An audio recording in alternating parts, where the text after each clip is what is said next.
Welcome to Edit This, the Ricochet Editors Podcast. Along with Bethany Mandel, I'm John Gabriel, editors at Ricochet.com. How you doing, Bethany? I'm good. How are you? Doing very well here. It's been a crazy few weeks. We were planning on starting this a few weeks ago, but that did not work exactly because No. you were traveling, you had illness. Before that, I was traveling and had illness. So now we're finally recording. Neither of us had COVID, amazingly.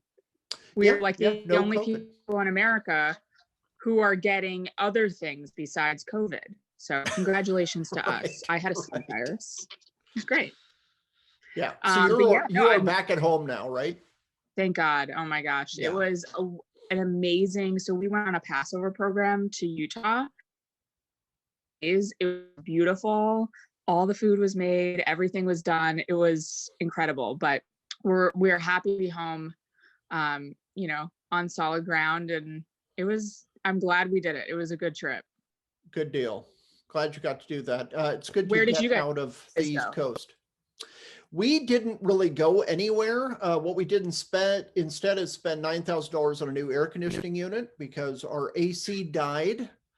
It's not like you need that in Arizona, though. Yeah. It was 99 degrees one of the days, like in the middle. So we went like 5 days without AC and it was sweaty, but everything is resolved now.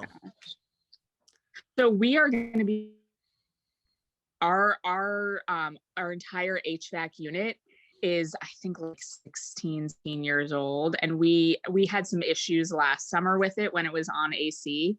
And the guy came out and he was like, I don't even make for this anymore. Like, when the next time this goes, you're done. And I was like, great.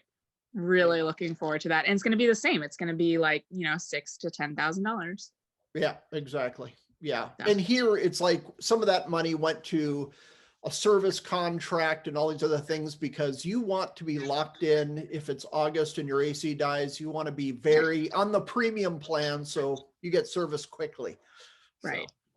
Fun. So well, it's fine because we're raking in the podcast dollars. Oh yeah, we got that big podcast money. So what is the purpose of Edit This?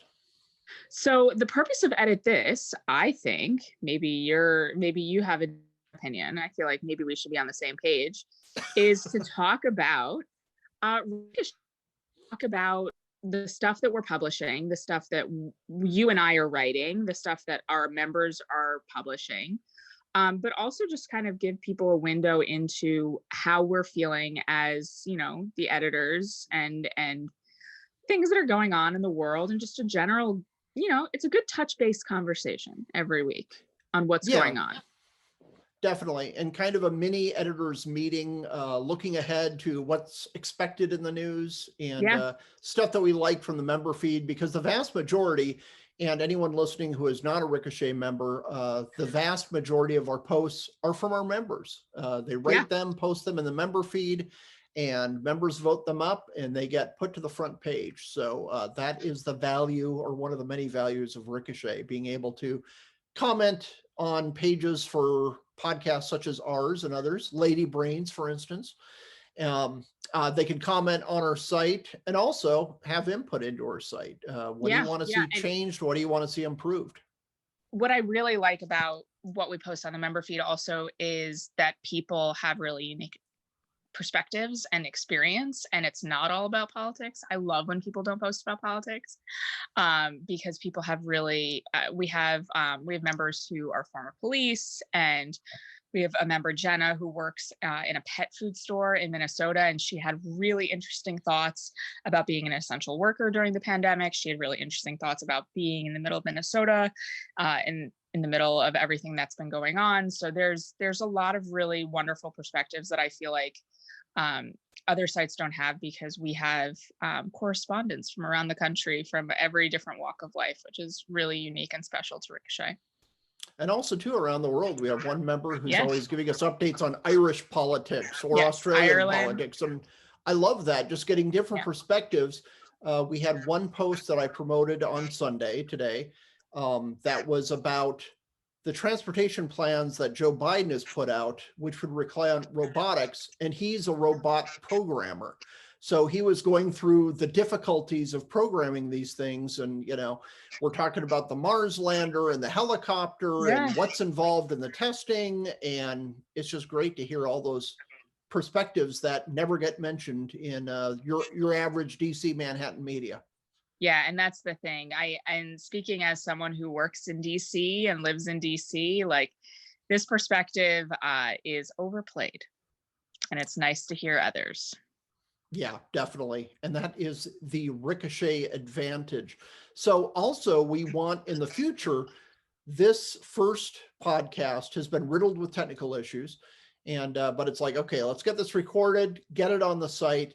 But Ricochet members have a duty too with this podcast because we want your participation. The plan is to do these live on Zoom, and we want to answer your questions that you have. Hey, why don't you do this with the site? What kind of stories are you looking for? Yeah, exactly. Talk to people, invite them on and chat with them. And we want your participation. That's a big point of this, just like Ricochet itself is not just us blabbing to each other, but interacting with the members at Ricochet just to find out from you. You guys are the experts on the site and finding out what you think about the site, improvements we should make, changes, questions you might have. So that's the input that we want. The next one we're going to be recording will be on Sunday, the 18th, April 18. And I think we decided 8 p.m. Eastern time, 5 p.m. Pacific. I won't mention the local Arizona time since we're kind of like the Langoliers. Our time, we shift time zones at random intervals. So I just usually use Eastern or Pacific because half the people in Arizona can't figure out what time it's supposed to be here. And another thing that we're looking forward to as well is having guests, Ricochet members and some of the founders and just, special guests and rope in at time. So the world. So it'll be an all-encompassing conversation, hopefully. Yeah, definitely. So what were the big issues for you this past week, as much as you could pay attention with what a crazy week it was for you? Yeah. So I think one of the things that I have really paying attention to, and I've written about this actually for Ricochet, and I'm going to continue sort of beating the drum, is the fact that we expect 2-year-olds to wear masks in this country. And a news story that passed very unnoticed, which I'm going to try to resurrect this week, is Governor DeSantis in Florida recorded an amazing video that was then put on YouTube talking to epidemiologists about how unnecessary it is to have young children in masks, and YouTube pulled it. And that is a really disturbing big tech overreach. And they claim it's because, he was promoting false information, but he had some of the top epidemiologists in the country talking about it. But it's just not something that the CDC is saying. But what they were promoting is actually WHO standards. The WHO says children 5 and under should under no circumstances be in masks. And in children 6 to 11, you kind of have to make a judgment call based on the prevalence of community transmission and how close kids are. You have to use some common sense. And that's not something that the CDC wants you to do. They just want you to put a 2-year-old in a mask, which is not developmentally or epidemiologically necessary. So the fact that YouTube is now joining in this CDC war on children is something that I definitely want to focus on. What about you? Yeah, definitely. That's huge. The big thing early in the week, it was 60 Minutes. Again, Governor DeSantis. 60 Minutes, yet another hit piece from 60 Minutes. They're kind of famous for this. They still have some cachet in the broader media world. But a lot of people were saying, well, 60 Minutes kind of messed up here. They did a gaffe. No, this was their intention. Their intention was not to do a fair report on what's going on in Florida. It was supposed to kneecap Ron DeSantis, who Democrats are terrified of right now because he's going his own way and doing his own thing. And horror of horrors, worst thing of all, Floridians are not dying on the streets everywhere. They're very upset that the big COVID news, the transmission is huge in Michigan, one of the fiercest lockdown states. And Florida is wide open and they're doing fantastic. Yep. And I think that was a lot of YouTube stuff too, is that they wanted to bring him down a peg. They're terrified of him, and they should be. Mm-hmm. Yeah, definitely. I think a lot of people are rallying behind him. And even with this Georgia stuff as well, Kemp was really bruised and beaten because Trump was criticizing him and so forth. But now with Major League Baseball pulling the All-Star game from Atlanta, you're having a big rally around the flag thing. People are saying, hey, okay, we'll give Kemp a second look because he's standing up to these woke corporations who are trying to control our state instead of the people that we elected into the state house. Yep. And we had a great post the other day on Ricochet from a member about that, about like, what are they doing in Georgia? What is this really how you think you're going to retain these Senate seats? So that was a good point. And it's a big question mark. Georgia was going purple/blue, and this is not going to help Democrats' efforts. Mm-hmm. Yeah, I agree completely, because you do not win when you attack your own state. And as an Arizonan, we saw this during, we had SB 1070, which was this anti-illegal immigration bill. It was watered down like crazy. Then the governor, Jan Brewer at the time, signed it. And once again, the media freaked out, and this is racist, and it's basically Nazi Germany all over again, et cetera, et cetera. And it really wasn't. If the earliest drafts had been signed and voted on, then yes, they were pretty bad. But what was passed was completely watered down. What state Democrats did is they joined in and said, yes, Arizona's a racist state. We're horrible. NBA should boycott us. All the Phoenix Suns were just saying how racist Arizona is. And as a result, Democrats were out of power for 10 years. And usually, we've always been kind of a purple-ish state. You have a lot of play between Democrats and Republicans. And that's why everybody's kind of freaking out saying, how are Democrats getting elected in Arizona now? It's actually finally returning to normal because Democrats, after a couple of years of bashing their own voters, said, maybe we shouldn't insult them as racists all the time, and we should actually praise them and kind of win them over. And I think Georgia's going to have to learn that lesson. Yeah, hopefully not before they lose some seats. Yeah. So is there any stories for the upcoming week that you're looking at? We never know what events are going to pop up. One thing that I was thinking of is Joe Biden has done these executive orders about gun control, which seem mostly like a big nothing burger other than the red flag thing. And all I want to watch is, does he mention gun control this week, or is that executive order there? I fixed it. Don't bug me about it anymore. So I just want to see, okay, is this the shoe that doesn't drop, or, is he actually serious about pushing this stuff through the Senate and the House? Yeah, that's a big question. So it's hard to know. I'm interested to watch, and this is just, me as a female. I am interested to watch all of the royal stuff with Philip's funeral coming up in 6 days, and all of the Prince Harry, Meghan Markle intrigue. I will be among the millions and millions of people watching the interplay between William and Charles and Harry, and every public, part of the ceremony. And I'm definitely like on royal watch this week. Yeah, I knew nothing about Prince Philip until he passed away, and I started reading up on him, and he had such an insane life. Yeah. World War II hero, almost killed as an infant, rescued from Corfu off the coast of Greece. It was just crazy. And apparently he was a walking gaff machine, but a lot of them were really funny. Though. I know, they were really he was just a funny guy. And the thing that bothers me is, a couple things bother me about how he's been covered. Number one is The Crown is fiction, and everyone sees The Crown as historical fact.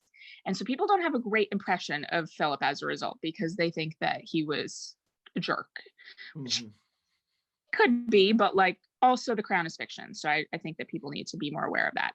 The second thing that really bothers me is they did this with George H.W. Well. They made his entire legacy the like crap he said as a decrepit old man at the last years of his life, when there's no filter. There's like the HW saw a butt and he went for it. And you know, Yeah. honestly, when I'm 90 and I see a good behind, I'm gonna get a too. And I don't understand why we are trying to like take this one thing when you are so old that you like cannot, your bodily functions are not, you know, optimal. The one thing that we have to look forward to when we're old is you can say whatever you want. And they're trying to take that away. And I'm like, no. You are not defined by the butt grabbing that you did when you're 90, but also go grab a butt. Who cares? Is anyone offended? Is anyone threatened by a 90-year-old man grabbing your behind? I personally, I'd find it to be, I don't know. I don't mind. Yeah.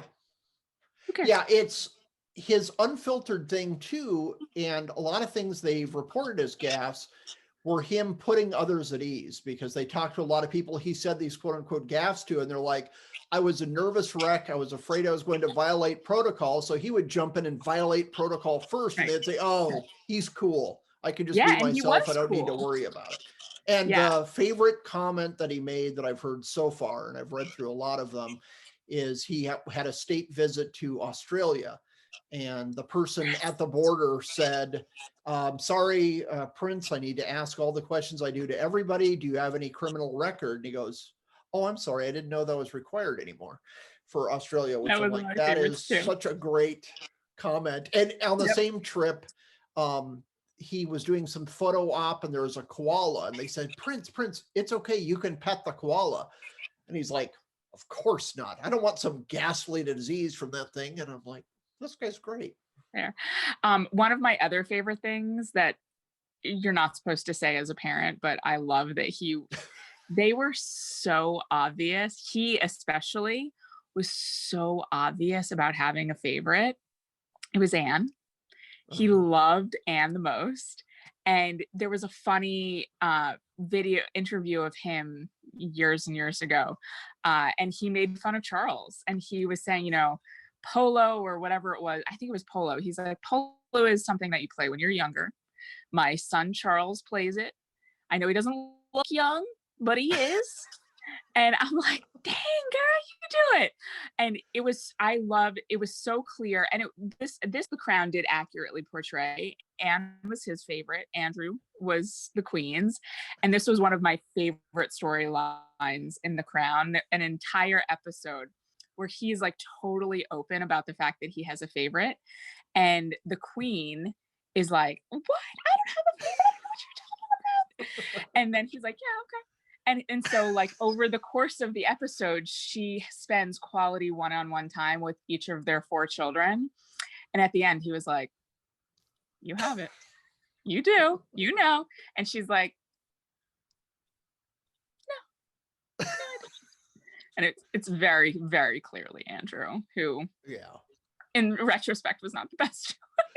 Yeah.